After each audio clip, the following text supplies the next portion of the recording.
mwyn ychwanegu dosbarth i Google Classroom, yr unig beth sydd angen gwneud ydy mynd i'r top yma'n hyn, gwasgu'r y plus, ac yna dewis Create Class.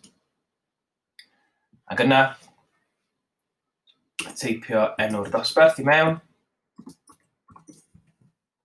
a wedyn, does ddim angen ychwanegu pethau yma'n hyn, felly mae posib jyst pwyso'r bwyswm Create.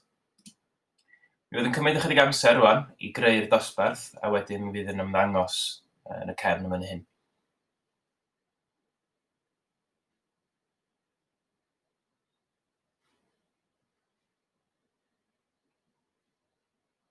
Dyna fo. Felly, mae'r dosbarth wedi cael ei greu rwan. Os ewch chi i People, ar hyd y top, mae gennym ni Stream, Classwork, People a Marks. Felly, os o'n i People, rwy'n ni weld ar hyn o bryd bod fi'n athro, a bod yna, dos na students wedi ymuno eto. Mae posib ychwanegu students wrth bwyso'r bwtwm yma fan hyn, a wedyn teipio'r e-bost i fewn, e-bost hwb i mewn. Ond fyswn ni'n awgrymu mynd yn ôl i Stream, ac yna, yn fan hyn, mae yna class code. So, ni'n gwasgu'r bwtwm yma. Hwn ydy'r cod mae angen rannu hefo'r dosbarth os ydyn nhw eisiau bod yn rhan o'r dosbarth yma.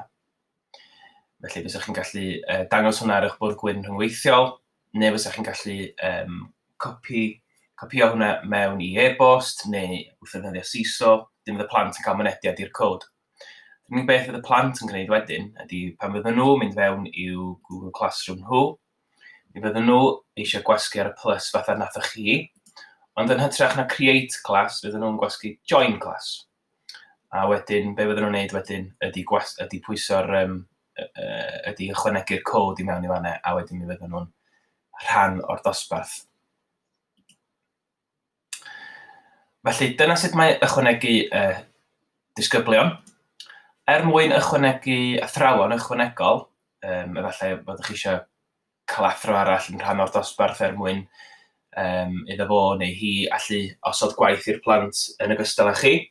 Y ffordd mae'n gwneud hynny dim di People, a wedyn gwasgu'r Invite Teachers, a wedyn teipio e-bost hwb yr athro yna. A wedyn pwyso Invite. A wedyn mi fydden nhw'n cael e-bost fel notification yn gofyn bod yr athro wedi gofyn nhw fod yn rhan o'r dosbarth, a wedyn mae posib yn nhw ymuno o'r dosbarth wedyn mwyn cael yr un hawliau i chi wedyn.